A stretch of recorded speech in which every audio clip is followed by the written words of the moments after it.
తాకట్లో ఉన్న మీ బంగారాన్ని విడిపించి ఆ రోజు ఆన్లైన్ రేటుకి కొంటాం. Sharma gold company.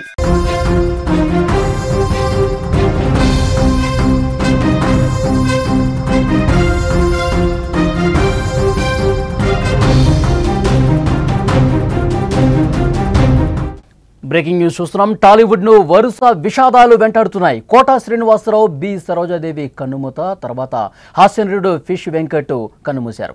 4 ఏళ్ల క్రితం షుగర్ కారణంగా కాలు ఇన్ఫెక్షన్ కు గురైంది. 9 నెలల నుంచి డయాలసిస్ తీసుకుంటున్నారు ఫిష్ వెంకట్. 2 కిడ్నీలు కూడా ఫెయిల్ కావడంతో ఆసుపత్రిలో చేరారు. వెంటిలేటర్ పై గత కొంతకాలంగా ఆయన చికిత్స పొందుతున్నారు. ఆది సినిమాతో మంచి గుర్తింపు సాధించారు. ఫిష్ వెంకట్ మృతిపై టాలీవుడ్ షాక్ గురైంది, దిగ్భ్రాంతి వ్యక్తం చేసింది. తెలుగు సినీ ఇండస్ట్రీని వరుసగా విషాదాలు వెంటాడుతున్నాయి. గత ఆదివారం ప్రముఖ నటుడు కోట శ్రీనివాసరావు చనిపోయారు. ఆ తర్వాత అలనాటి అందాల తార బి సరోజాదేవి కూడా ఆమె స్వగృహంలో కన్నుమూశారు.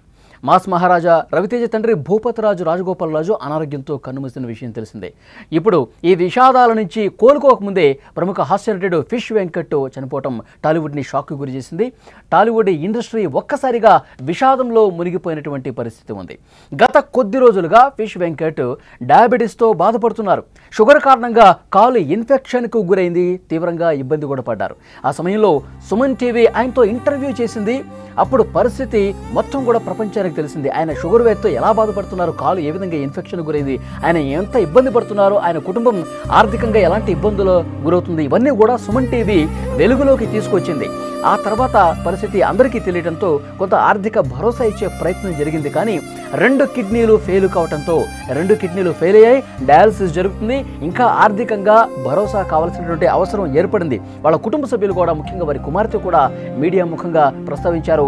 ఎవరైనా దాతలు ముందుకు వచ్చి గనక మరింత సాయం చేయగలిగితే, ఆ 2 కిడ్నీలు మార్పిడి చేసుకోగలిగితే ఫిష్ వెంకట్ ఈరోజు మనకు దక్కేవాళ్ళు అని చెప్పి వారు కూడా బాధ వ్యక్తం చేస్తున్న పరిస్థితి ఉంది. ముఖ్యంగా ఫిష్ వెంకట్కు సంబంధించి వారి తోటి నటులు ఎవరైతే ఉన్నారో, కమెడియన్కి సంబంధించినటువంటి టీం ఏదైతే ఉందో, ముఖ్యంగా గబ్బర్ సింగ్ టీం కూడా ఎంతో ట్రై చేసింది. ఎందుకంటే మిగతా నటీనటుల నుంచి కావచ్చు, సహాయ నటుల నుంచి కావచ్చు, సినిమా ఇండస్ట్రీలోకి సంబంధించి ఫిష్ వెంకట్తో అనుబంధం ఉన్న ప్రతి ఒక్కరిని కూడా కలిసి ఫిష్ వెంకట్ యొక్క ఇబ్బందుల గురించి, ఆయన ఆరోగ్యం గురించి, ఆయనకి అందాల్సినటువంటి చికిత్స గురించి, కావాల్సినటువంటి సాయం గురించి చాలామందిని కలిశారు, సాయం అడిగారు. కానీ కొంతవరకు స్పందించారు, కొంతమంది సాయం చేశారు. కానీ 2 కిడ్నీలని మార్పిడి చేసుకునే స్థాయిలో ఆర్థిక సాయం రాకపోయేసరికి వెంటిలేటర్ మీద చికిత్స పొందుతున్నటువంటి ఫిష్ వెంకట్ ఇంకా అతని ఆరోగ్య పరిస్థితి విషమించి గత రాత్రి కన్నుమూసినటువంటి పరిస్థితి ఉంది. డాక్టర్లు కూడా చాలా సందర్భాల్లో చెప్పారు, ఫిష్ వెంకట్ ఆరోగ్య పరిస్థితి మెరుగుపరిచేందుకు మా వంతు మేము ప్రయత్నాలు చేస్తున్నాం, డయాలసిస్ కరెక్ట్గా జరుగుతుంది, కొంతవరకు ఆర్థిక సాయం బయట నుంచి తీసుకొస్తున్నప్పటికీ కూడా ఇంకా వీలైనంత వరకు కూడా మా ప్రయత్నాలు మేము చేశాము. ఇక మరింత విషమించడంతో ఆరోగ్యం ఏమీ చేయలేనటువంటి పరిస్థితి ఏర్పడిందని చెప్పి కూడా డాక్టర్లు చెప్పారు. గత రాత్రి ఆయన వెంటిలేటర్తో ఉండి ఆసుపత్రిలో చికిత్స పొందుతూనే కన్నుమూసినటువంటి పరిస్థితి ఉంది. దీంతో అసలు ఇంతకుముందు కూడా డాక్టర్లు ఆయన కాలుకి ఆపరేషన్ చేశారు. డయాబెటీస్తో కాలు ఇన్ఫెక్షన్ గురై తీవ్రంగా ఆయన ఇబ్బంది పడ్డారు. ఆ కుటుంబం తీవ్రమైనటువంటి ఆవేదనలో ఉంది. ముఖ్యంగా ఈయన ఫిష్ వెంకట్ ఆరోగ్యానికి సంబంధించి ఎప్పుడైతే ప్రపంచానికి ఈ వార్తను వెలుగులోకి తీసుకొచ్చింది Suman TV entertainment CEO Roshan మొదటిసారిగా ఇంటర్వ్యూ చేశారు ఆయన ఆరోగ్య పరిస్థితికి సంబంధించి. విజువల్స్లో మీరు చూస్తున్నారు, ఆయన ఆరోగ్యం బాగున్నప్పుడు రోషన్ ఇంటర్వ్యూ చేశారు. తర్వాత ఇన్ఫెక్షన్ కారణంగా కాలు ఏ విధంగా దెబ్బతింది అప్పుడు కూడా రోషన్ ఇంటర్వ్యూ చేశారు, ఆర్థిక సాయం చేశారు. సుమన్ టీవీ ముందు నుంచి కూడా ఫిష్ వెంకట్ కుటుంబానికి సాయం చేస్తున్నది. ఆయన వెంటిలేటర్ మీద చికిత్స తీసుకుంటున్నటువంటి సమయంలో కూడా సుమన్ టీవీ ఇంటర్వ్యూ చేసింది. మీరు విజువల్స్లో చూస్తున్నారు, ఆయన వెంటిలేటర్ మీద ఆసుపత్రిలో అపస్మారక స్థితిలో కూడా ఉన్నప్పుడు కూడా రోషన్ ఇంటర్వ్యూ చేసి ఆ కుటుంబానికి కొంత ఆర్థిక భరోసా కల్పించి వాళ్ళ కుటుంబానికి వెన్నంటి ఉంటామని చెప్పి ధైర్యం కూడా చెప్పినటువంటి పరిస్థితి ఉంది. కానీ సినిమా ఇండస్ట్రీలో మిగతా నటులు కావచ్చు, ఫిల్మ్ ఛాంబర్ కావచ్చు, మూవీ ఆర్టిస్ట్ అసోసియేషన్ కావచ్చు, ఫిష్ వెంకట్తో సినిమాలు చేసినటువంటి తోటి నటులు కావచ్చు, తర్వాత డైరెక్టర్స్ కావచ్చు, ప్రొడ్యూసర్స్ కావచ్చు, ఎందుకంటే కొన్ని 100 సినిమాలు చేసినటువంటి పరిస్థితి ఉంది ఫిష్ వెంకట్. 100 సినిమాల్లో తన కామెడీతో అందరినీ కడుపుబ్బా నవ్వించినటువంటి మంచి పాత్రలు చేశారు. ముఖ్యంగా వివి వినాయక్ డైరెక్షన్లో ఆది సినిమా జూనియర్ ఎన్టీఆర్తో నేరుగా ఆయన డైలాగ్ చెప్పి ఒక ఎమోషన్ పండించారు. తొడగొట్టు చిన్న అని చెప్పి జూనియర్ ఎన్టీఆర్తో ఆ డైలాగ్ చెప్పడం, అప్పుడు ఎన్టీఆర్ ఉగ్రరూపం చూపిస్తూ లేచి నిలబడి తొడగొడతారు. సో ఆ ఒక్క సీన్తోనే, ఆ ఒక్క డైలాగ్తోనే ఫిష్ వెంకట్ రాత్రికి రాత్రే ఒక మంచి పేరు ప్రఖ్యాత సంపాదించినటువంటి పరిస్థితుంది. ఇండస్ట్రీలో ఆయన నిలదొక్కుకోవటానికి ఆ సినిమా చాలా బాగా ఉపయోగపడింది. వివి వినాయక్ లాంటి డైరెక్టర్లు, ఇంకా చాలామంది డైరెక్టర్లు ఎన్నో అవకాశాలు ఇచ్చారు. మంచి పాత్రలు చేస్తూ కమెడియన్గా, కామెడీ విలన్గా, సహాయ నటుడిగా ఎన్నో అద్భుతమైనటువంటి పాత్రలు చేశారు ఫిష్ వెంకట్. ఆ తర్వాత కొద్ది రోజులుగా ఆయన అనారోగ్యం పాలయ్యారు. డయాబెటీస్ కారణంగా పూర్తిగా కాలు ఇన్ఫెక్షన్కి గురైంది. అప్పుడు కూడా చాలా సందర్భాల్లో కూడా ఆయన అనారోగ్య సమస్యను గుర్తించి సుమన్ టీవీ ముందుకు వచ్చి వారితో ఇంటర్వ్యూలు చేసి వారి సమస్యను సినిమా ఇండస్ట్రీకి చూపించింది ముందుగా సుమన్ టీవీనే. సుమన్ టీవీ ఈ వార్తని జనం ముందుకు తీసుకురావడంతో సినిమా ఇండస్ట్రీలో కొంతమంది స్పందించారు. కానీ ఇప్పుడు ఆ కుటుంబం కావచ్చు, తర్వాత జబర్దస్త్, అలాగే గబ్బర్ సింగ్, ఈ రెండు టీమ్స్ కూడా చాలా బాగా పనిచేసే ఫిష్ వెంకట్ ఆరోగ్యం కుదుటపడేందుకు ఎవరైతే ఫిష్ వెంకట్తో అనుబంధం ఉందో వాళ్ళని ప్రతి ఒక్కరిని కూడా కలిసి ఫిష్ వెంకట్ ఆరోగ్య పరిస్థితిని వివరించి కొంత సాయం తెప్పించగలిగారు. కానీ సినిమా ఇండస్ట్రీ పూర్తి స్థాయిలో స్పందించి ఉంటే, సినిమా ఇండస్ట్రీ కొంత మానవతా దృక్పథంతో మరింత సాయం చేసి ఉండింటే ఈరోజు ఆరోగ్యంగా ఆయన డిశ్చార్జ్ అయి ఉండేవాడు అని కుటుంబ సభ్యులు కొంత ఆవేదన వ్యక్తం చేస్తూ మాట్లాడుతున్న పరిస్థితి. అప్పటికీ కొంతమంది వచ్చారు, కొంతమంది పొలిటీషియన్స్ కూడా వచ్చారు. ఫిష్ వెంకట్తో కొంత ర్యాప్ ఉన్నటువంటి, అనుబంధం ఉన్నటువంటి పొలిటీషియన్స్ కూడా కొంతమంది వచ్చి వాళ్ళ కుటుంబానికి కలిశారు, మాట్లాడారు, పరామర్శించారు, కొంత ఆర్థిక సాయం చేశారు. కానీ 2 కిడ్నీలు ఫెయిల్ కావడంతో ఆ కిడ్నీలు మార్పిడి చేస్తేనే ఫిష్ వెంకట్ మళ్ళీ సాధారణ పరిస్థితికి వస్తారు అని చెప్పి డాక్టర్లు చెప్పిన నేపథ్యంలో ఆ కుటుంబం కూడా చాలా సందర్భాల్లో రిక్వెస్ట్ చేసింది. సినిమా ఇండస్ట్రీని కావచ్చు, చాలామంది దాతలను కావచ్చు రిక్వెస్ట్ చేసింది. కానీ ఎవరు కూడా అంత పెద్ద సాయం చేయడానికి, ఎందుకంటే 2 కిడ్నీలు ఫెయిల్ అయ్యాయి కాబట్టి అందరూ కలిస్తే ఒకళ్ళిద్దరితో అయ్యే పని కాదు. ఎందుకంటే ఆయన ఇండస్ట్రీలో ఉన్నారు, 100 సినిమాలు చేశారు, చాలామందితో మంచి అనుభవం ఉంది, పెద్ద పెద్ద స్టార్స్తో అనుబంధం ఉంది. వాళ్ళు కూడా వెంటనే రియాక్ట్ అయ్యి కొంత సాయం చేసి ఉంటే గనక ఫిష్ వెంకట్కి మంచి చికిత్స అంది ఉండేది.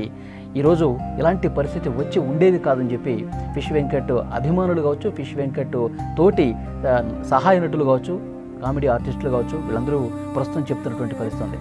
ఫిష్ వెంకట్ గత రాత్రి కన్నుమూశారు. ఈ విషయం తెలిసిన వెంటనే సినిమా ఇండస్ట్రీలో ఉన్నటువంటి ప్రతి ఒక్కరూ కూడా ఫిష్ వెంకట్ నివాసానికి చేరుకుంటున్నారు.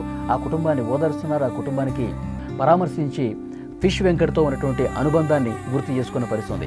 కొన్ని నెలల పాటు బాగానే ఉన్నారు. ఇటీవల ఆయన పరిస్థితి మరింత విషమించినటువంటి పరిస్థితి ఉంది. కిడ్నీలు 2 కూడా ఫెయిల్ కావటం, డయాలసిస్ తీసుకుంటూ వస్తూ ఉన్నారు. అయితే మరింత విషమించింది. గత రాత్రి పరిస్థితి డాక్టర్లు కూడా ఎక్స్పెక్ట్ చేయలేదు. ఆయన పరిస్థితి ఈ స్థాయిలో దిగజారిపోతుంది, ఆయన ఆరోగ్య పరిస్థితి అంతకంతకు దిగజారిపోతుందని చెప్పి వైద్యులు కూడా ఊహించలేదు. ఒక్కసారిగా మొత్తం పల్స్ కూడా పడిపోయి ఆయన చనిపోయినటువంటి పరిస్థితి ఉంది. ఆయన పరిస్థితి క్షీణించడంతో వెంటిలేటర్ మీద గత కొద్ది రోజులుగా ఆయన చికిత్స తీసుకుంటున్నారు. విజువల్స్లో మీరు చూస్తూ ఉన్నారు. కొన్ని నెలల పాటు ఆయన వెంటిలేటర్ మీద చికిత్స తీసుకున్నటువంటి పరిస్థితి ఉంది. పూర్తిగా గత రాత్రి ఆయన ఆరోగ్యం క్షీణించడంతో ఓ ప్రైవేటు ఆసుపత్రిలో చికిత్స పొందుతూ ఆయన చనిపోయారు. ప్రస్తుతం ఆయన ఇంటి దగ్గరికి ఫిష్ వెంకట్ అభిమానులు, వారితో కలిసి నటించినటువంటి ఆర్టిస్టులు, కమెడియన్స్ అందరూ కూడా చేరుకుంటున్నారు. వారి కుటుంబానికి ఓదారుస్తూ ఉన్నారు, వారి కుటుంబానికి ధైర్యం చెప్తున్నటువంటి పరిస్థితి ఉంది. యాక్చువల్గా ఫిష్ వెంకట్ది మచిలీపట్నం, హైదరాబాద్లో పెరిగినప్పుడు కూడా వారి స్వస్థలం మచిలీపట్నం. హైదరాబాద్లోనే రామ్నగర్లో చేపల వ్యాపారం చేస్తూ ఉండేవాళ్ళు. ఆ తర్వాత మాగంటి గోపీనాథ్ గారు, దివంగత నేత, ఇటీవల ఆయన జూబ్లీహిల్స్ ఎమ్మెల్యేగా ఉన్నప్పుడు ఆయన చనిపోయిన పరిస్థితి ఉంది. మాగంటి గోపీనాథ్ గారితో వేరే ఫ్రెండ్ ద్వారా పరిచయం ఏర్పడింది. వారు జంతర్ మంతర్ అనే ఒక సినిమా చేశారు. అందులో మొదటిగా అవకాశం కల్పించారు.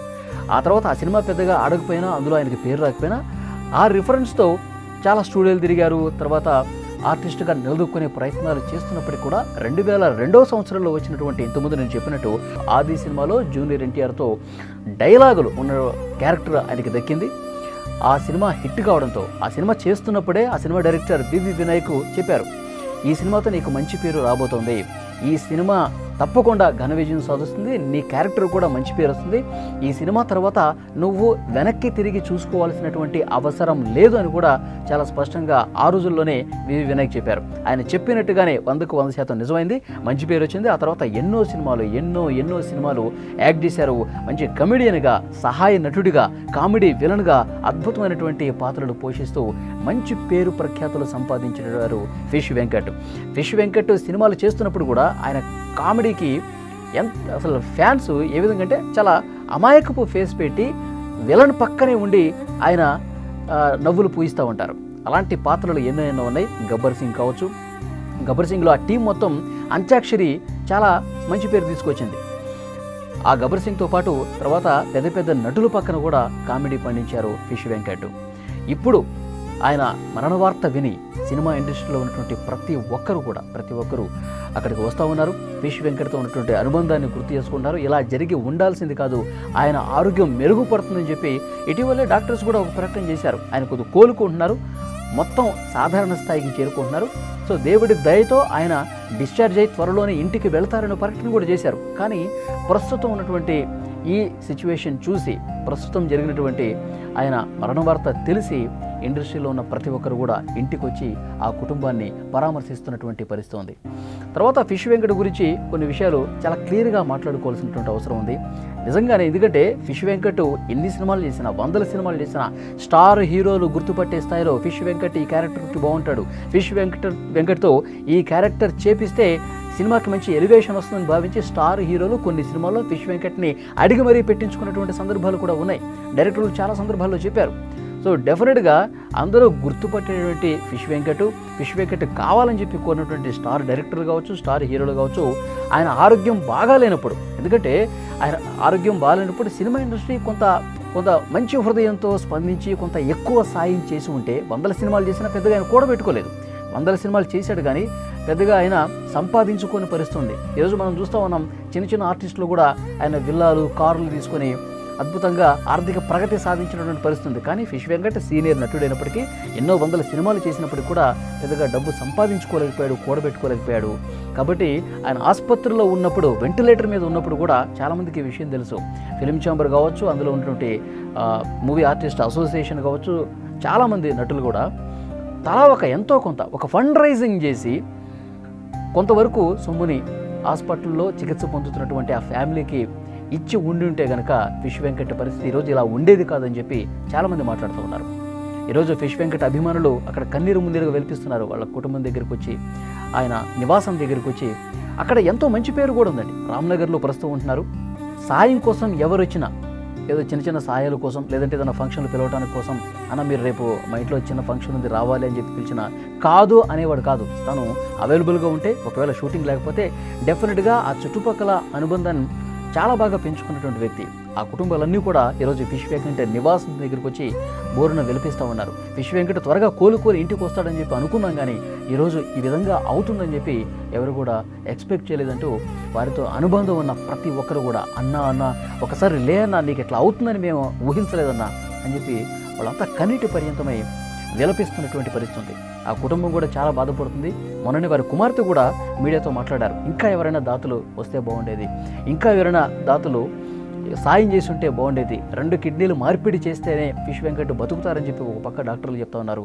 మరింత సాయం అంది ఉంటే కనుక సినిమా ఇండస్ట్రీలో ఎన్ని సంవత్సరాల పాటు పనిచేసి ఉన్నాడు, ఎన్ని సినిమాలు చేసి ఉన్నాడు, కనీసం ఆ సినిమాలో చేసినటువంటి వాళ్ళందరూ కూడా ఫండ్ రైజింగ్ చేసి ఉంటే డెఫినెట్గా ఈరోజు నా తండ్రి బతికుండేవాడని చెప్పి సో కన్నీళ్లు పెట్టుకుంటూ ఏడుస్తున్నారు ఆ ఫ్యామిలీ మెంబర్స్ అందరూ కూడా.